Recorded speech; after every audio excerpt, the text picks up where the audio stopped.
The 12th house, Bhava, Expenditure, Spiritual Leanings, Foreign Lands, Gemini Rising, Part 1.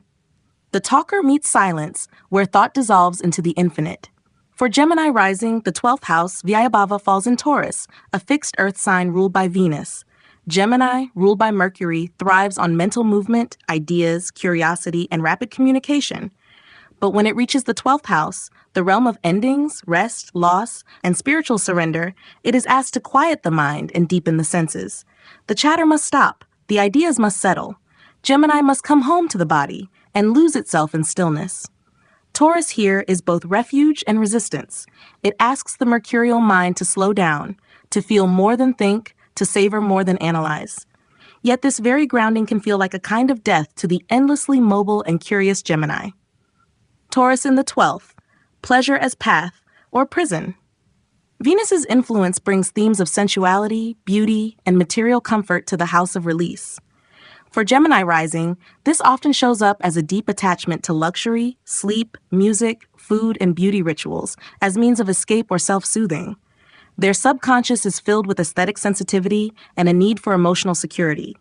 When unconscious, this leads to indulgence, procrastination, or emotional withdrawal, masked by sensory comfort. But when awakened, Taurus in the 12th offers the potential to heal and nourish the soul through tactile spirituality, music, nature, silence, artistic solitude. The soul that talks must now listen. The mind that flits must now feel.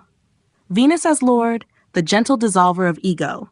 Venus, the ruler of Taurus, governs love, beauty, refinement, and relational harmony. In the 12th house, it softens the sharp edges of Mercury's restlessness. If well placed, Venus grants Gemini rising a peaceful retreat into solitude, healing through art and spiritual experiences rooted in sensory stillness. They may find solace in foreign lands, retreats near water or nature, or simply through beautiful private spaces. If afflicted, Venus may cause hidden attachments, karmic entanglements in relationships, or emotional dependence on comfort over growth. Unprocessed grief or longing may live in the subconscious, emerging as laziness, escapism, or avoidance of confrontation. The key lies in learning that rest is not laziness, and letting go is not weakness. From curiosity to contentment, Gemini's endless mental pursuit must eventually lead to inner peace. Taurus in the 12th invites them to experience fulfillment not through ideas or movement, but through presence. This placement favors slow rituals, sacred routines, grounding touch, and gentle spiritual practices. It is not the path of debate or intellect, but of devotion and embodiment. When Gemini rising allows stillness to become sacred, the mind finds its rest in the beauty of silence.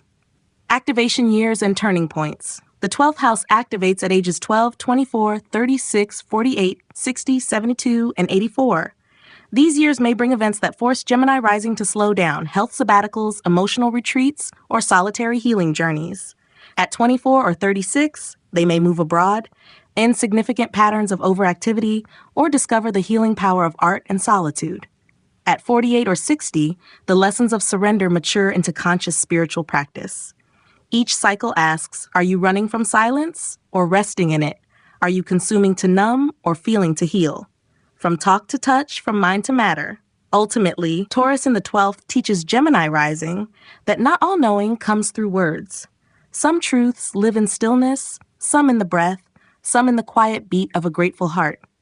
This is where the communicator becomes the listener, where curiosity becomes contemplation, and where Gemini rising, born to scatter thought like stardust, learns that the deepest wisdom waits, not in speech, but in surrender. The 12th house, Bhava, Expenditure, Spiritual Leanings, Foreign Lands, Gemini Rising Part 2, 8 most defining conjunctions in Taurus, where the restless mind learns stillness and the soul is fed through sensory surrender. For Gemini Rising, the 12th house lies in Taurus, a fixed, earthy Venus-ruled domain within the house of loss, retreat, and mysticism. Gemini's Mercury-led mind is fast, curious, and mentally agile, but Taurus in the 12th invites that mind to slow down, drop into the senses, and embrace silence as nourishment. These 8 conjunctions in Taurus represent karmic turning points where Gemini rising must find healing through simplicity, where ideas are grounded in beauty, and where true peace arrives not through thought, but through being. Venus and Moon. The sensual mystic, or the passive escapist. This deeply feminine pairing in the 12th house offers emotional grace and an intuitive love of solitude. Gemini rising may crave aesthetic or romantic isolation, healing through music, nature, or deep sleep. If benefic, this duo grants immense artistic imagination and a gentle psychic channel. If afflicted, it tempts the native into emotional withdrawal, sentimentality, or overindulgence in pleasure as avoidance. Dharma matures when they turn their private softness into spiritual strength. Venus and Mercury, the poetic thinker or the approval-seeking escapist. Here, Gemini's ruling planet meets Taurus's ruler. Intellect and aesthetics blend in the subconscious. This can gift Gemini rising with lyricism, refined taste, or deep enjoyment of private intellectual pleasures. If benefic, they may write in retreat, counsel quietly, or heal through beauty and communication. If afflicted, they may hide behind charm, avoid conflict, or speak only to please. Fulfillment comes when they choose authenticity over elegance and truth over performance. Venus and Sun, the private star or the validation addict. This elegant pairing creates charisma in retreat. Gemini rising may shine quietly in spiritual or creative spaces, leading behind the scenes with beauty and poise.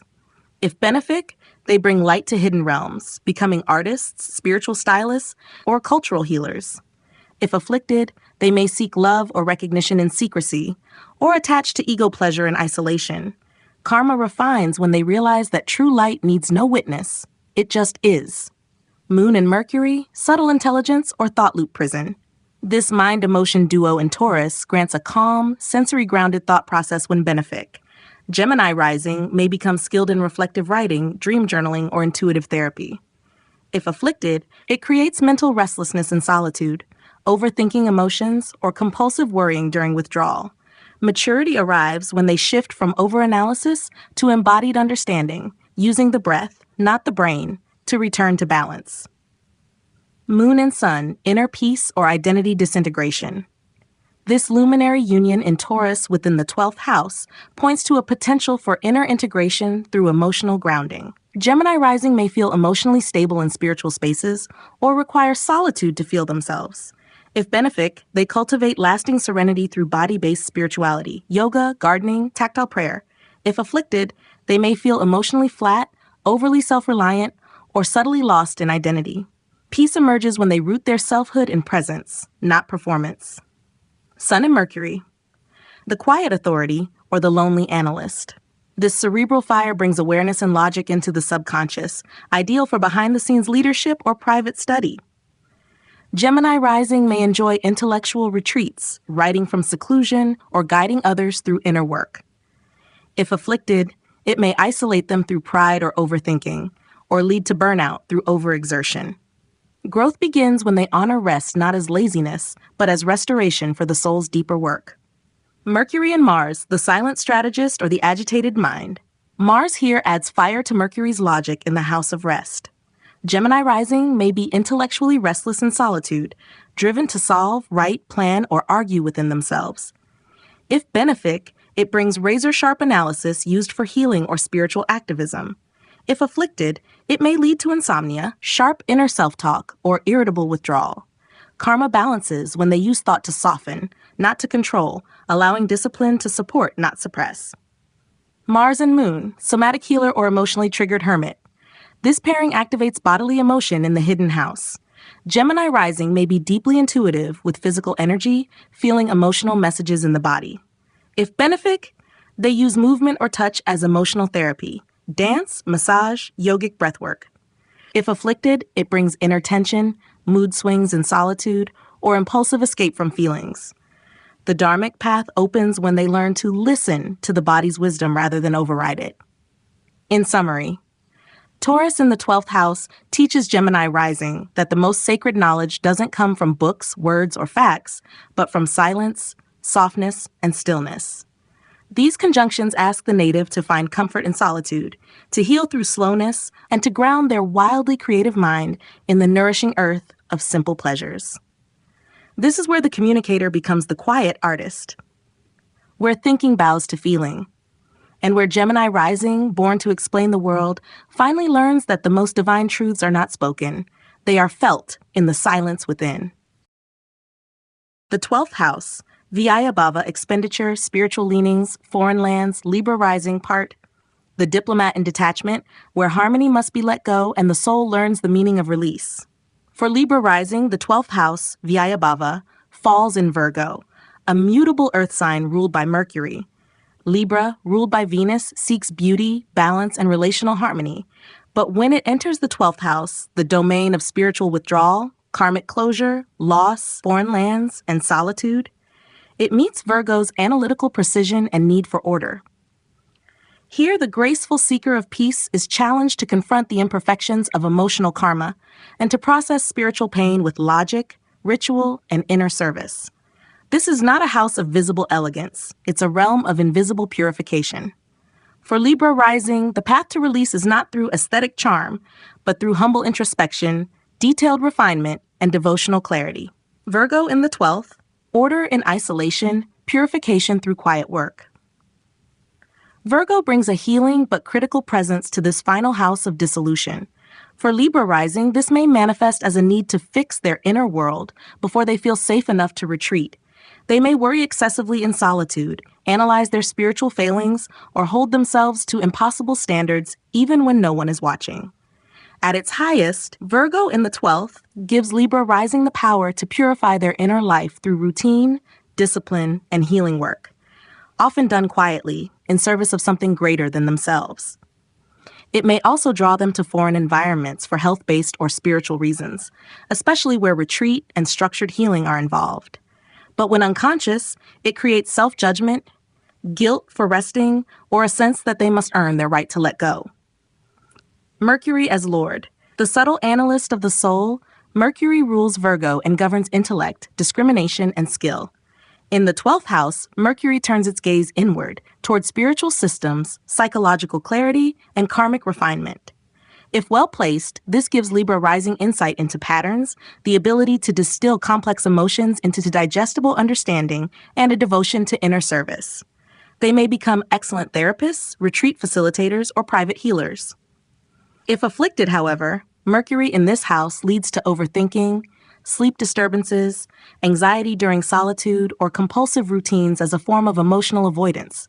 They may intellectualize spiritual pain instead of feeling it, or become preoccupied with self-improvement in a way that delays surrender. Healing begins when the mind becomes an ally to the soul, not its manager. From balance to boundaries, from aesthetics to alchemy, Libra rising naturally seeks to balance and please others. But Virgo in the 12th asks them to move beyond social poise into the raw, unfiltered process of inner refinement.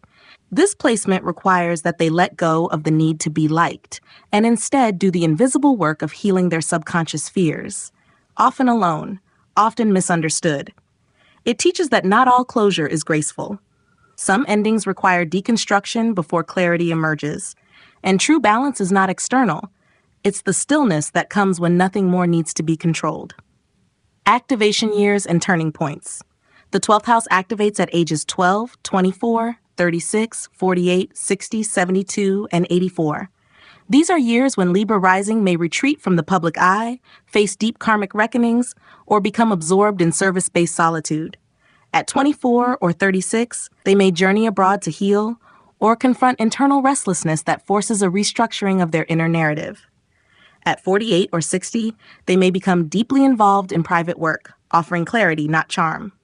Each cycle asks, are you still polishing your image, or are you ready to polish your soul? From pleasing to purifying, ultimately, Virgo in the 12th house teaches Libra rising that spiritual peace is not achieved through outer grace, but through inner order. That healing is not always pretty, and that sometimes the most beautiful thing is not the smile they offer others, but the silence in which they finally accept themselves. This is where the diplomat becomes the quiet devotee, where poise gives way to purification, and where Libra rising, born to harmonize, learns that the deepest peace comes not from pleasing others, but from clearing the inner space where the divine can dwell. The 12th house, Vyaya Bhava, Expenditure, Spiritual Leanings, Foreign Lands, Libra rising, Part 2. 8 most defining conjunctions in Virgo, where balance breaks for inner healing and peace is earned through precision. For Libra rising, the 12th house lies in Virgo, governed by Mercury, a sign of refinement, analysis, and practical intelligence. The 12th house is a karmic realm. It governs surrender, hidden fears, subconscious routines, foreign lands, and the sacred dissolution of ego. When Virgo rules this space, Libra rising is asked to exchange social harmony for solitary truth. These 8 conjunctions in Virgo mark powerful inner transitions, where overthinking must be transformed into inner clarity, and where perfection is stripped bare to reveal quiet service and sacred healing. Mercury and Moon, mental healer or emotional overprocessor. This pairing heightens subconscious sensitivity to both thoughts and feelings. Libra rising may retreat into themselves during overwhelm, journaling, or analyzing every nuance of emotion. If benefic, this makes them gifted spiritual counselors, inner organizers, or dream interpreters. If afflicted, it leads to obsessive thinking, insomnia, or emotional guilt around not doing enough. Fulfillment comes when they let thoughts serve emotion rather than manage it, and when silence is allowed without needing an answer. Mercury and Venus, the restorative artist or the approval-seeking avoider. Here, Libra's ruling planet Venus joins Mercury in the house of sacrifice. This creates exquisite private taste and the potential for healing through art, words, or gentle acts of unseen service. If benefic, it gives Libra rising the power to write, design, or counsel with great refinement. If afflicted, they may seek approval in secret, avoid confrontation, or overperfect their inner world to feel worthy. Liberation arrives when they allow their offerings to be sincere, not just polished. Mercury and Sun, the silent leader or over-controlled ego. This analytical blend fuels inner thought leadership. Libra rising may process their identity and purpose in solitude, often finding spiritual direction through private study, contemplation, or quiet planning. If benefic, they shine in service roles that require intellect and humility. If afflicted, this can manifest as harsh self-judgment, imposter syndrome, or buried ego wounds. Healing begins when they accept their own authority without needing to prove it and allow clarity to replace control. Mercury and Mars, focused devotee or anxious perfectionist. This combination adds drive and intensity to the 12th house. Libra rising may be consumed with inner missions, perfecting health, routines, or service systems. If benefic, this is a powerful placement for back-end strategists, ritual specialists, or spiritual workers. If afflicted, it creates restlessness, nervous exhaustion, or frustration with imperfection. Dharma unfolds when they realize that devotion is not perfection, and that service is sacred even when messy. Sun and Venus, graceful inner nobility or hidden need for validation. This warm blend grants Libra rising a radiant, dignified soul expression that often blooms in private or spiritual spaces. If benefic, it makes them natural healers, artists, or spiritual companions who emanate kindness without needing attention. If afflicted, it can result in craving acknowledgement behind a facade of selflessness. Evolution deepens when they give from essence, not for applause, and recognize that their inner light does not need to be public to be powerful. Sun and Mars, the purifying fire or exhausted servant. This fiery combination drives Libra rising toward intense inner work, often involving karmic purification, disciplined solitude, or physical spiritual healing. If benefic, they become devoted practitioners, self-sacrificing visionaries, or ritual architects. If afflicted, it creates chronic burnout, suppressed anger, or martyr tendencies. The lesson? Release the savior complex. Lead through presence, not exhaustion, and let action flow from inspiration, not anxiety. Venus and Mars, devotional energy or conflicted desires. This passionate pairing within Virgo's refining field creates tension between desire and discipline. Libra rising may struggle to balance love with boundaries or beauty with control. If benefic, they harness sensuality and service through healing touch, creative devotion, or sacred sexuality. If afflicted, they may repress joy, oscillate between self-denial and indulgence, or feel undeserving of pleasure. Fulfillment arrives when they merge desire with discernment and let their body become a vessel of divine balance. Moon and Mars, emotional precision or subconscious irritation. This emotionally charged combination in the house of endings brings repressed conflict to the surface. Libra rising may experience sharp dreams, internal pressure, or psychosomatic symptoms when emotions are unexpressed. If benefic, they become powerful energy workers or emotional healers. If afflicted, this leads to inner resentment, chronic stress, or an overly rigid emotional life. Growth begins when they realize that emotional release is not a loss of harmony, but a restoration of it. In summary, Virgo in the 12th house shows Libra rising that peace isn't about staying pleasant, it's about purifying what's hidden. These conjunctions reveal that real harmony is earned through refinement, discipline, and truth, not through avoidance or appearances. This is where the peacekeeper becomes the priestess of sacred order, where elegance yields to essence, and where Libra rising, born to balance others, finally learns that the greatest alignment comes when they cleanse their own soul. Not to be perfect, but to be free. The 12th house, Bhava, Expenditure, Spiritual Leanings, Foreign Lands, Aquarius rising, the visionary meets the void, where thought unravels and the soul becomes the sky. For Aquarius rising, the 12th house, Bhava, falls in Capricorn, a cardinal earth sign ruled by Saturn. Aquarius, also ruled by Saturn and co-ruled by Rahu, is progressive, unconventional, and future-oriented. It dreams of building better systems and imagining brighter tomorrows. But when it steps into the 12th house, the domain of loss, endings, spiritual retreat, isolation, and dissolution, it confronts Capricorn's structured conservatism in the most private realm. The rebel meets rules in the realm of surrender. The mind of innovation must now submit to the quiet work of inner structure. This placement brings a unique paradox. The Aquarius rising soul, driven by abstract ideals and expansive visions, is asked to do deep karmic work that is slow, methodical, and grounded in discipline. The dreamer must confront the boundaries of the body, the laws of time, and the quiet wisdom of endings. Capricorn in the 12th. Karmic structure, silent responsibility, solitude with purpose. Capricorn brings weight, order, and quiet realism into the subconscious house of Aquarius rising. These natives may carry a secret heaviness, a hidden burden of responsibility that was never chosen, but always felt. The 12th house reflects both the need for retreat and the nature of what must be released. Here, what Aquarius rising must release is control masked as duty, and mental abstraction that fears the vulnerability of feeling.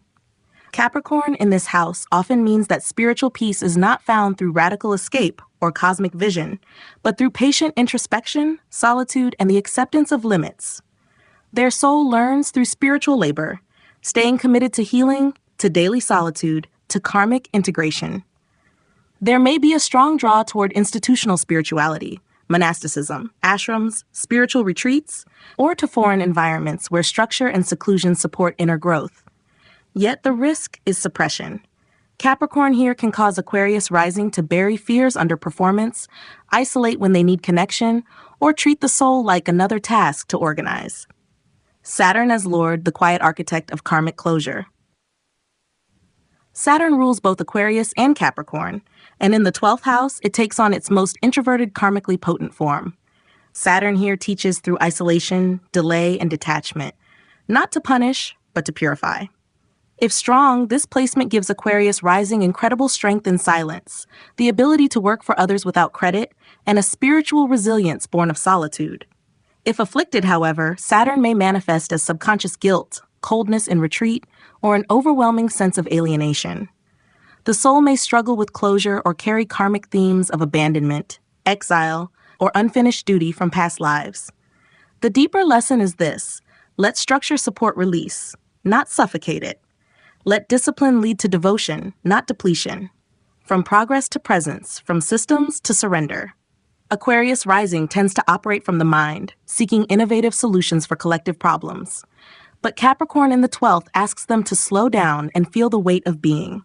This isn't about designing the future, it's about honoring the past. Not escaping structure, but finding the divine within it. The soul's evolution here is quiet, humble, and often hidden. Aquarius rising must learn to be content in withdrawal, to serve without recognition, and to practice spiritual discipline not for reward, but for inner integration. Activation years and turning points. The 12th house activates at ages 12, 24, 36, 48, 60, 72, and 84. These years may bring closures, professional, relational, or spiritual, that feel heavy but are deeply cleansing. At 24 or 36, Aquarius rising may be drawn to foreign places, ascetic lifestyles, or institutions that provide healing through structure. At 48 or 60, they may become guides or mentors, working behind the scenes in roles where their wisdom shines through service, not spectacle. Each cycle asks, can you stay present when there's no applause? Can you serve with no outcome? Can you let go without regret? From theory to integration. Ultimately, Capricorn in the 12th house teaches Aquarius rising that spiritual mastery isn't mental. It's somatic, emotional, and karmically grounded. That the greatest liberation doesn't come from running toward the future, but from reconciling with the past. This is where the visionary becomes the hermit, where the Skywalker finds peace and stillness, and where Aquarius rising, born to reimagine the world, learns that the soul's final revolution is within. The 12th house, via Bhava, Expenditure, Spiritual Leanings, Foreign Lands, Aquarius rising part 2. 8 most defining conjunctions in Capricorn, where karma is tallied in silence and the visionary learns the strength of stillness.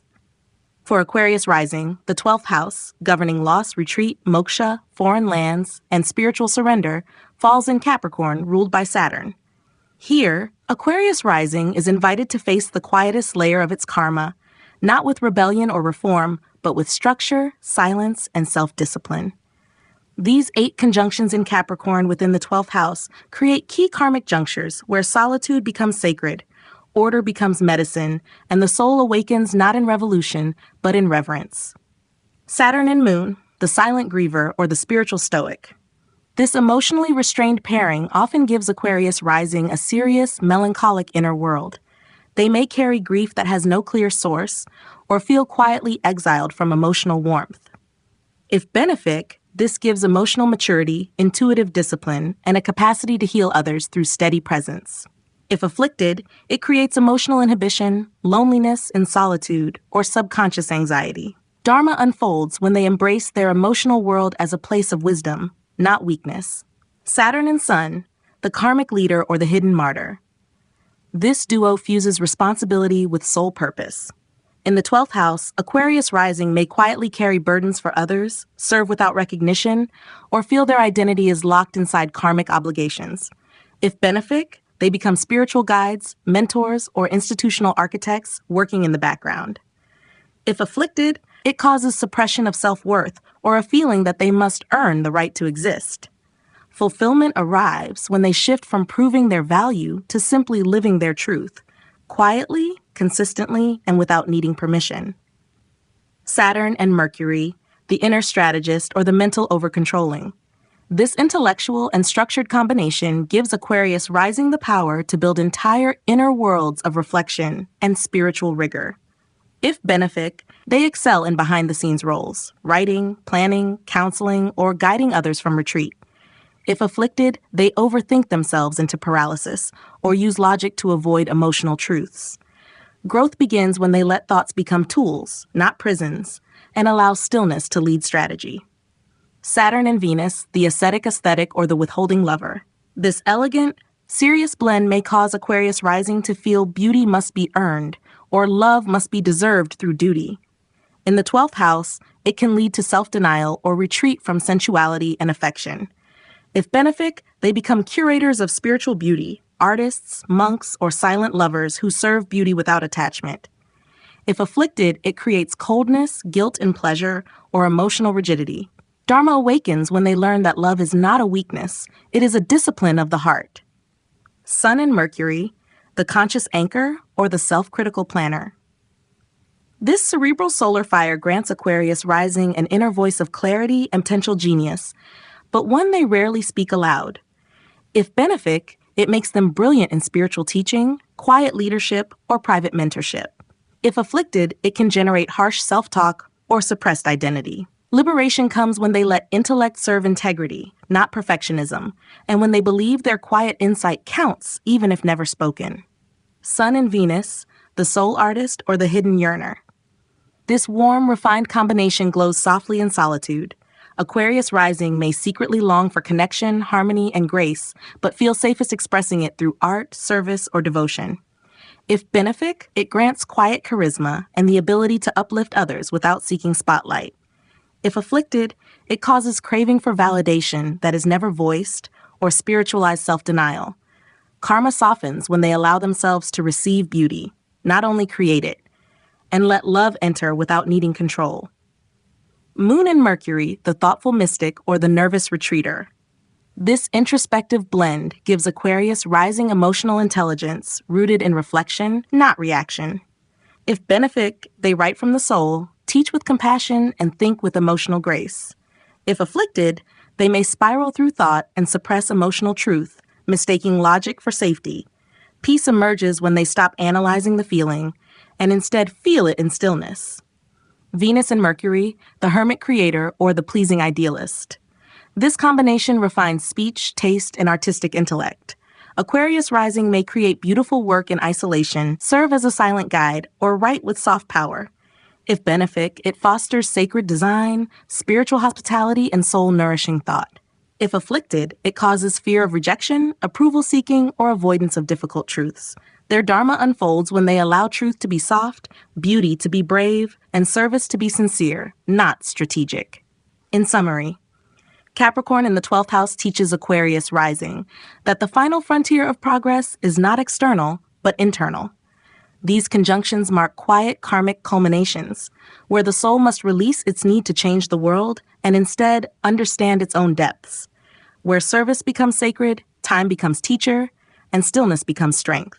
This is where the reformer becomes the renunciant, where the outsider becomes the quiet anchor, and where Aquarius rising, born to innovate for the world, finally learns that the most important system they'll ever rebuild is the one within.